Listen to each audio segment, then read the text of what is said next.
Hello, this is Matt on the Moon Lambo channel. Evidence continues to mount that XRP, along with frankly the entire crypto asset class, is going to be rebounding in a most glorious fashion. And I kind of feel a little bit bad for the clueless bears out there that think that the bull market's over, it's done, see you in another few years. You're going to have a bad time as soon as this thing does take off, and you have not positioned yourselves accordingly, I certainly suspect here. But I keep highlighting, there's, again, more evidence today I'll be sharing with you. Money continues to flow into this space. Big money. They're investing while the stereotypical mouth-breathing retail investor is panic selling. And then you've got this story from Cointelegraph, although frankly all of crypto media was covering it, but look at this headline. Fidelity to hire more crypto hands amid growing institutional interest. Oh, but I thought that crypto was over. Oh my God, well, that's really interesting. Yeah, I know, Mr. Mouth Breather. Oh, very interesting. Yeah, so lots to talk about, but before we go any further, I do want to be clear that I don't have a financial background of any kind. I am not offering financial advice, and you should not buy or sell anything because of anything I say or write. I'm just an enthusiast who thinks it's fun to talk about crypto, specifically XRP. But really, that's all that's going on here. Damn it! And if you don't like it, you can get out. As I record this, XRP is at 63 cents. Bitcoin's at $33,189. Market cap for the asset class 1.37 trillion, and Bitcoin dominance slightly climbing to 45.25%.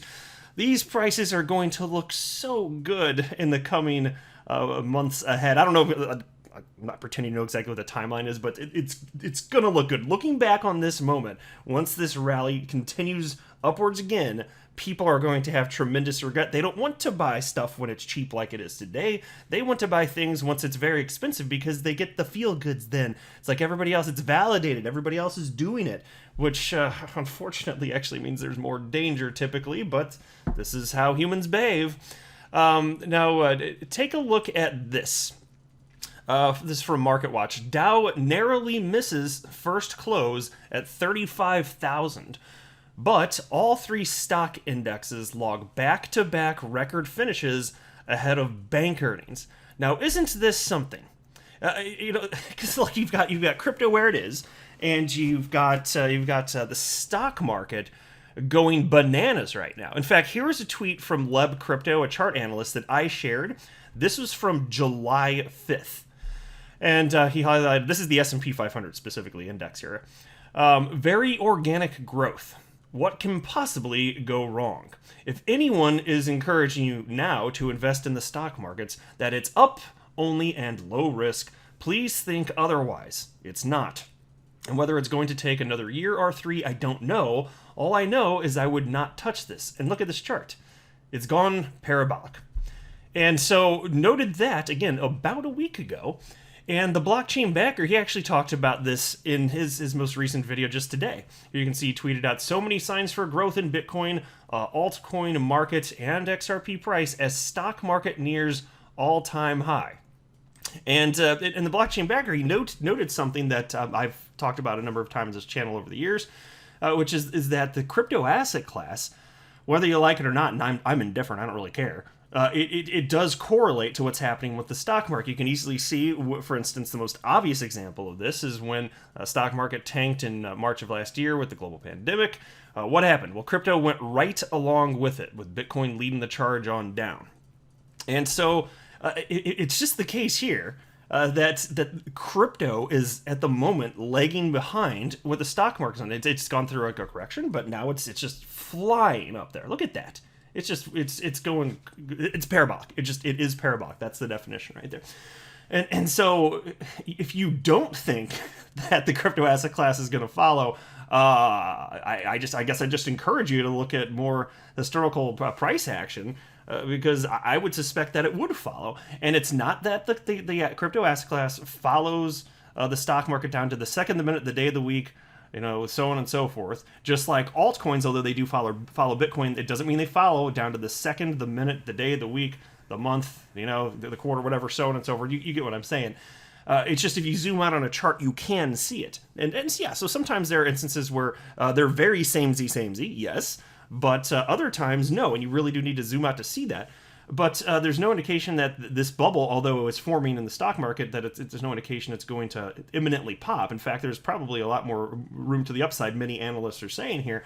But yes, this is why I've been saying also, like, bubbles form in every single asset class, whether it's precious metals, stock market, crypto, real estate. They inflate and then they pop. You're just having super quick cycles with crypto when you compare it to any other asset class. There are other asset classes where bubbles form over a span of decades. And so it doesn't have to, we're just used to stuff happening really fast in crypto. It doesn't mean that it absolutely has to, though. But isn't this something here? And so again, there's just never-ending evidence that this cycle is not yet complete for crypto, and that's exciting because I think XRP personally is going to be worth substantially more than it is today. I firmly believe that it will hit its all-time high at some unknown point in the future and will blast off into a new realm of price discovery, the likes of which we've never seen. I do firmly believe that. I just don't pretend to know exactly when it's going to happen. Nobody knows for sure, but you know. Like, when it comes to crypto history, like, it really does rhyme with itself, just to make yourself aware of the information here. And here's a tweet from Credible Crypto, one of my very favorite chart analysts. This is from April 28th of 2018. So, keep in mind, this is several months after Bitcoin hit its then all-time high of $20,000. So the bubble had popped, and you'd seen some negative price action, although there were some run-ups, but it was still an overall downward trend. It was bear territory, and some people just didn't believe it. And so here is, and this, look, public sentiment, almost always wrong, right? Whatever the masses think, just like, so here's what he tweeted over 3 years ago.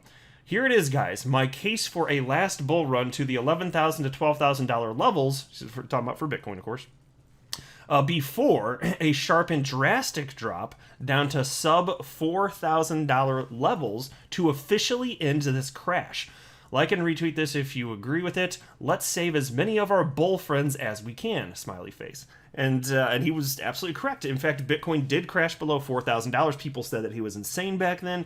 I mean, he has to take a lot of crap from clueless people. Like, I see his Twitter thread. People beat him down, and they are clueless. They did it back then, and it's just the masses are wrong. And so Bitcoin did get down to somewhere around, what, $3,200 in the middle of December 2018. He was absolutely correct. And so you saw from top to bottom, as I've talked about on the channel a number of times before, Bitcoin, it did drop 84%. That was a range from $20,000 roughly down to about $3,200, 84% drop. And so to think that's not going to happen, again, well, you're just wrong, but I don't know what price level it's going to get to for sure because I don't pretend to know exactly how high it's going to get this level. I just believe much higher, and I'm just waiting for the parabolic price action for crypto to have this one final leg up, and I'm not going to worry about selling the top. And that's why, like, you might be wondering, well, how do you manage this? Like, if you don't know what the top is, well, nobody knows what the top is for sure. And that's why, for me, the answer is, and I'm not telling you to buy or sell or hold, but for me, the answer will simply be to scale out of my positions as they go parabolic. As each one pops off, every crypto that I hold, I'm going to scale out of them, if not 100%, then just about 100%. And I'll be happy to be transparent about that along the way, but I'm not going to be able to hit the top. I'm warning you right now. Like, I'm not going to try and be some sort of wizard. Nobody can do that. Nobody can do that. I don't care how good of a chart analyst you are. You cannot do that. You cannot nail the top. Substantially less than 1% of humans will nail the top, and the ones that do, it's by stroke of luck. But almost nobody, seriously. And so then there was this also from Credible Crypto. Every bull run has periods of consolidation on the way up. This is necessary and healthy for continued expansion. Each bull cycle has also been lengthening, in my opinion. So it's natural for this one to take longer than the last, and therefore natural to see longer periods of consolidation. And so look, if this period of consolidation takes longer, that's fine. That's why I will continue to applaud you for paying attention to the crypto asset class, while so many others have just bailed for now. They've panic sold, they're out. Oh, Bitcoin's a sham. All crypto, blah, blah, blah, all that type of mindset that's just nonsense because they don't feel validated by their fellow lemmings. Sorry, man. That's not how I'm looking at all this here. Here's another tweet from Credible Crypto about Ethereum. All things considered, this makes the most sense to me. I think we see some relief across the board in the coming weeks, and validation on a touch of $1,720 for Ethereum. And then he shared this chart right here. But he did say, again, across the board, he does think we'll probably, more likely than that, have some relief, and then this bullish trend would be invalidated for Ethereum specifically if it hit that level 1,720. As I record, it's at $2,034. Somebody did ask him though, so it's the same for XRP, and he responded simply, pretty much. That's it. And so in a general sense, the market is moving together. So wouldn't mind seeing some relief to the upside. That's perfectly fine. But hey, however long it takes, I'm just going to sit here and wait patiently while everybody else is feeling emotions and they're feeling impatient. And then as a result, they're making buying and selling decisions. I'm going to do precisely nothing because data shows me that's how people get wrecked and don't make crypto fortunes. That's what the data shows me. That behavior in the stock market also wrecks you right there. Which is why, frankly, I should mention this too. As far as it pertains to the stock market, and Love Crypto saying that he wouldn't touch the damn thing, I get it. There could be a major pullback, but every time there's been a major pullback, like that has been an excellent time to historically just look. We got 100 years of data, guys.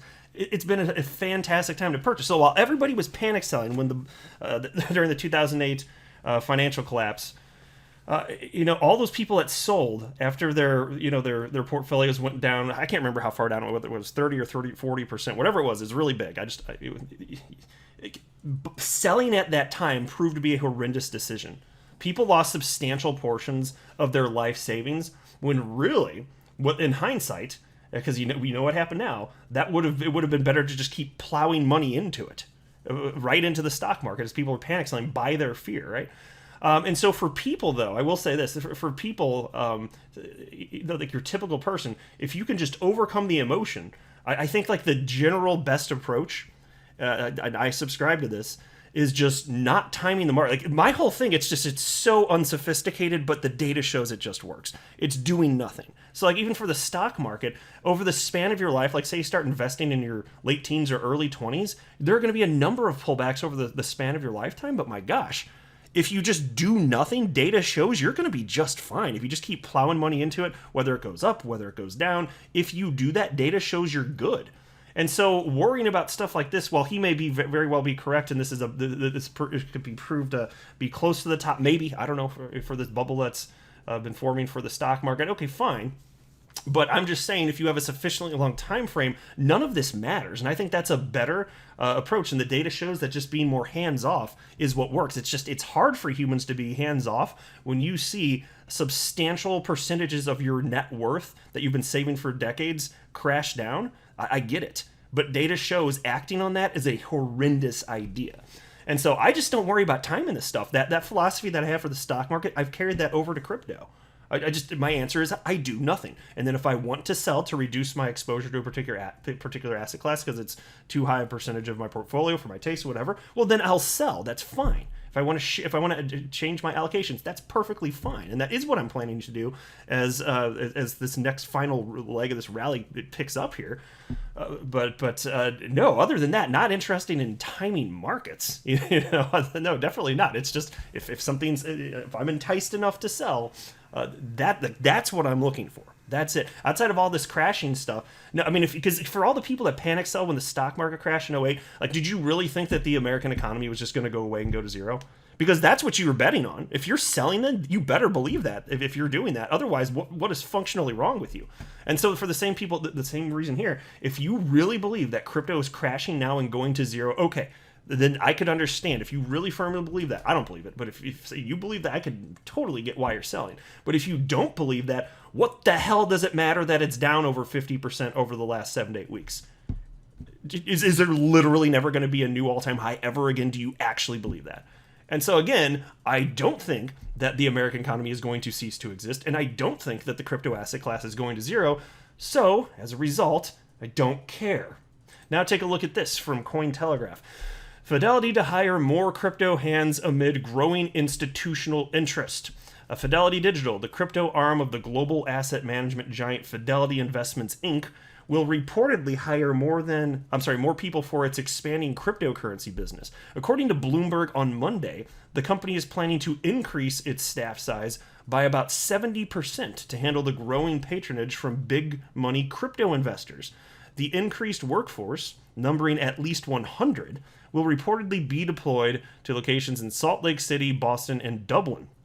As part of the staff headcount expansion, Fidelity Digital President Tom Jessup said the company is looking to offer exposure to other cryptocurrencies apart from Bitcoin, telling Bloomberg, quote, "We've seen more interest in Ether, so we want to be ahead of that demand," end quote.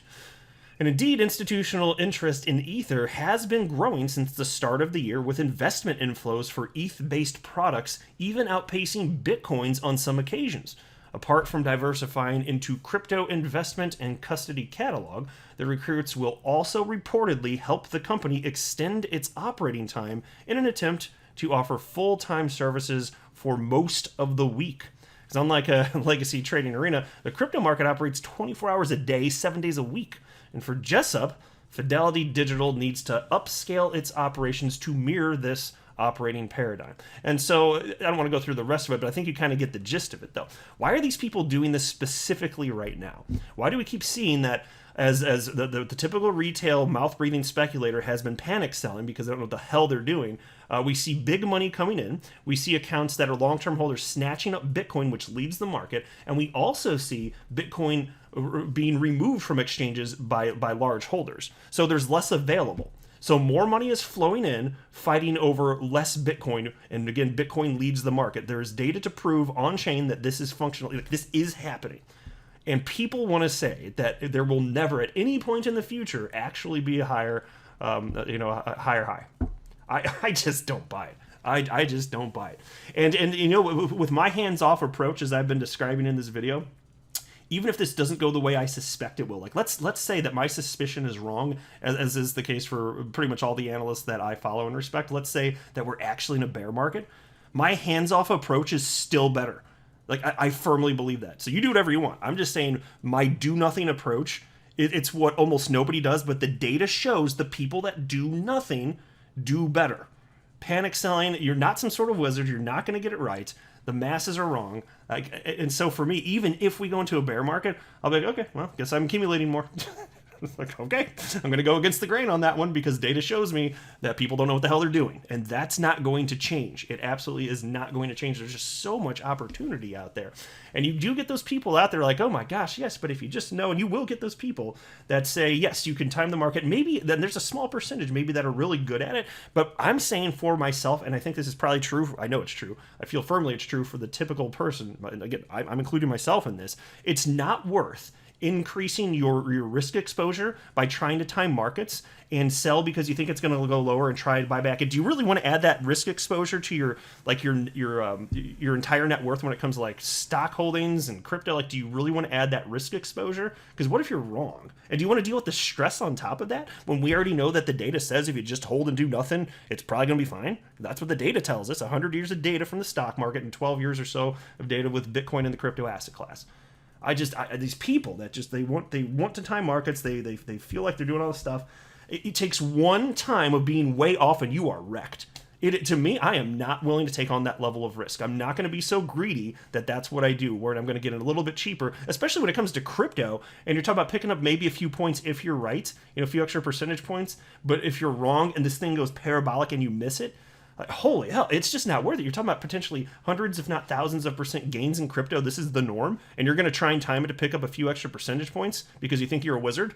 What the hell? I can't behave like I won't do it. I won't do it. I've never cashed out any of my crypto, but I fully intend to before this market cycle is over. But I just have a long time horizon. I've been purchasing since November of 2017. And I think that this is the best approach. That's why this is how I treat my own holdings. That's it. I do nothing until I'm enticed to sell, and that's it. And it's not based on a timeline. It's just whenever it happens, it happens. But I'll go ahead and wrap up there. I am not a financial advisor. You should not buy or sell anything because of anything that I say or write. That would be a very, very, very bad idea. Until next time, to the moon, Lambo.